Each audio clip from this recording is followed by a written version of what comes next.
Imaginem um muro, não qualquer muro.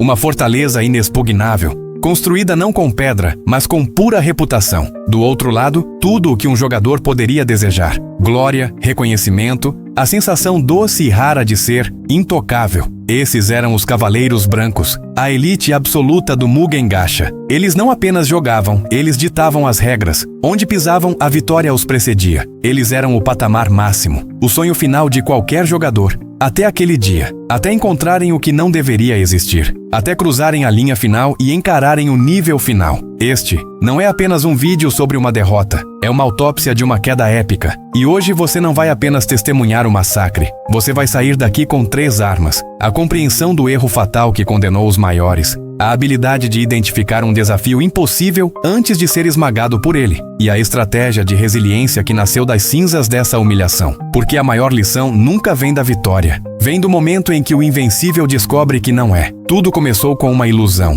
a mais perigosa de todas. Para entender a queda, você precisa compreender o pico. E o pico dos Cavaleiros Brancos era algo mitológico. Estamos falando de um grupo que não pertencia aos rankings. Eles eram o ranking.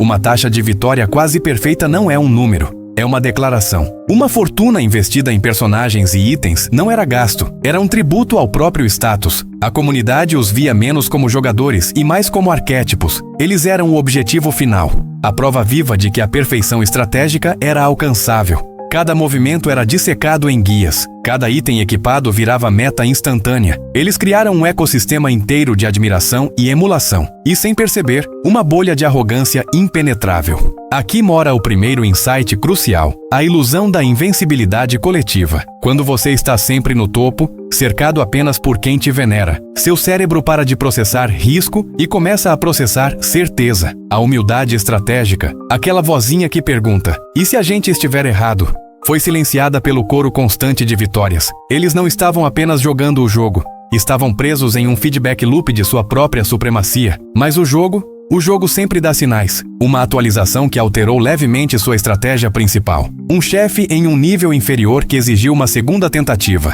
Pequenas fissuras no alicerce de Deus, ignoradas, rotuladas como falhas ou má sorte. A narrativa de invencibilidade era tão poderosa que reescrevia a própria realidade dentro do jogo. O abismo não foi criado do nada. Eles foram cavando a beirada dele a cada vitória cega. E então, ele apareceu. Não como um chefe, mas como uma pergunta. Um ponto de interrogação no mapa. Um desafio sem recompensa descrita, sem estratégia conhecida. Apenas um símbolo. Para qualquer um mistério. Para os deuses que haviam esquecido como temer, era um convite. O primeiro engano não foi técnico, foi perceptual. Para um jogador comum, este era um botão vermelho. Para os cavaleiros, era uma cortina. E atrás dela, não um palco, mas um vácuo. O design do nível final era uma antítese de tudo no jogo. Sem descrição, sem dicas de mecânicas, sem recomendações de poder. Era uma folha em branco programada para ser preenchida com derrota. Vamos colocar números nisso. O chefão mais forte que eles já haviam derrotado tinha uma saúde colossal.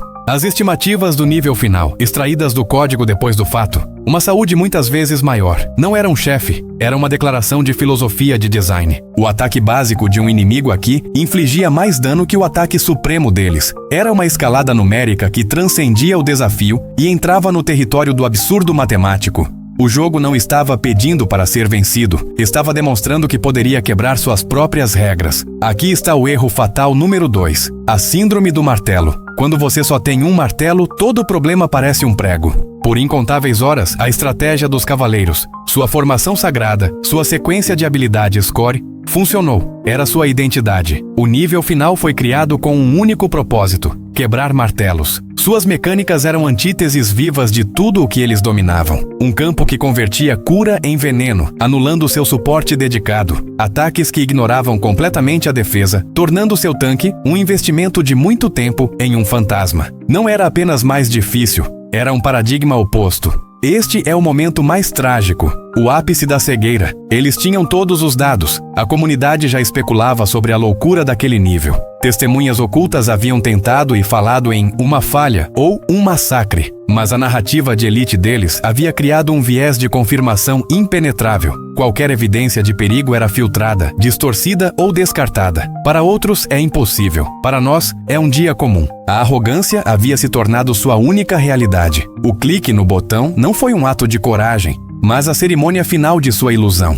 E então, o mundo deles desapareceu. A interface sumiu. As regras conhecidas foram revogadas. Eles não estavam mais em um campo de batalha. Estavam à deriva, no vácuo entre o que eles achavam que controlavam e o que agora os controlava. O primeiro inimigo ainda nem havia aparecido, e a derrota já estava escrita. O silêncio é quebrado por um som metálico, agudo e distorcido. Das trevas, formas se materializam. Não são inimigos no sentido tradicional, mas geometrias animadas, quase abstratas. Elas não têm barras de vida visíveis. Primeiro movimento, a incerteza. O instinto de um pro player é analisar, categorizar, encontrar um padrão. Aqui não havia padrão, apenas formas. E então, o primeiro ataque. Não um projétil, mas uma onda de força pura que reescreveu o espaço. O tanque deles, o muro impenetrável, ergueu seu escudo.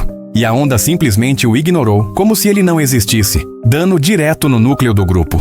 A primeira barreira de saúde desaparece instantaneamente. Erro tático crítico número 1. Repetição em um ecossistema hostil.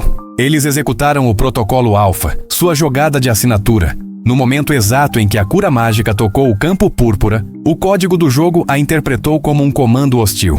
Em vez de restaurar a vida, ela se inverteu.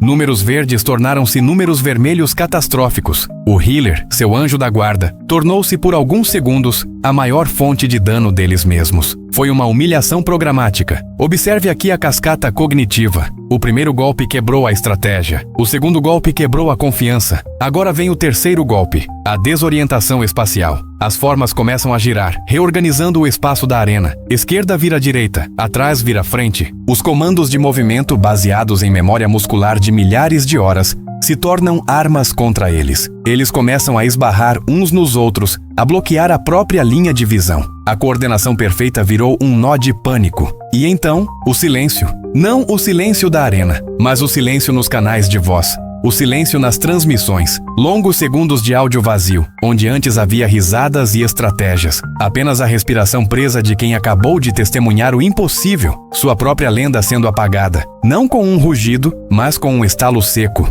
A batalha durou alguns minutos, mas a queda aconteceu nos primeiros instantes. O resto foi apenas o inevitável se desenrolando. Derrota. Uma palavra que eles praticamente haviam deletado de seu vocabulário. Agora era a única verdade em seu mundo digital. O massacre não foi um evento de skill. Foi uma demonstração, uma lição administrada pelo próprio jogo. E a lição era simples. Em um novo paradigma, os deuses do antigo são apenas mortais. O silêncio não durou. Ele se quebrou em um tsunami digital. A notícia não se espalhou. Detonou em toda a comunidade do Mugen Gacha. Era como testemunhar a queda de um monumento. Para alguns, foi um prazer com a desgraça alheia pura. Para outros, uma crise de fé. Se eles podem cair, o que sobra para nós? E então veio o legado. Primeiro, o luto digital. A guilda entrou em colapso. Contas valiosíssimas foram postas à venda. O mito morreu. E o mercado reagiu com frieza. Mas, nas cinzas, algo mais interessante brotou. Uma febre de curiosidade forense. Jogadores comuns, teóricos, criadores de conteúdo, todos começaram a dissecar aquele massacre frame a frame. A humilhação dos deuses tornou-se o caso de estudo definitivo. E dele emergiram 3 lições que mudam tudo.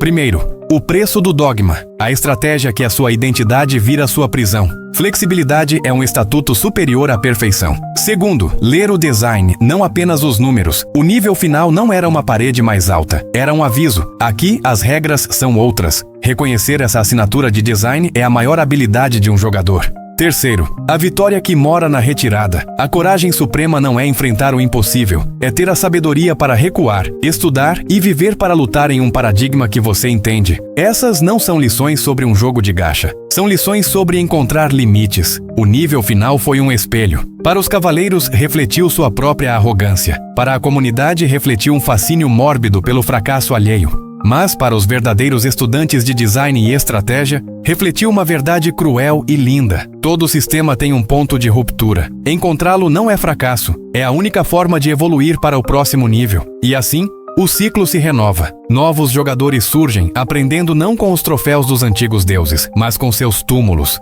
Eles não buscam a invencibilidade, buscam a resiliência. O massacre no nível final não matou a elite. Ela já estava morta pelo próprio sucesso. O que ele fez foi fertilizar o solo para algo menos frágil. Jogadores que entendem que a maior glória não é nunca cair, mas saber por que você caiu e como se levantar mais inteligente. Então, o que resta depois que a poeira digital baixa? Não é a memória do massacre, é a compreensão. Os Cavaleiros Brancos não falharam por falta de habilidade ou investimento. Eles falharam porque esqueceram a primeira regra de qualquer jogo, virtual ou real. A humildade de saber que você ainda pode aprender. O nível final não existe para ser vencido, existe para ser um espelho. Um lembrete de que em qualquer sistema complexo, um jogo, uma carreira, um projeto, sempre haverá um limite do conhecido. A verdadeira elite não é aquela que nunca encontra esse limite.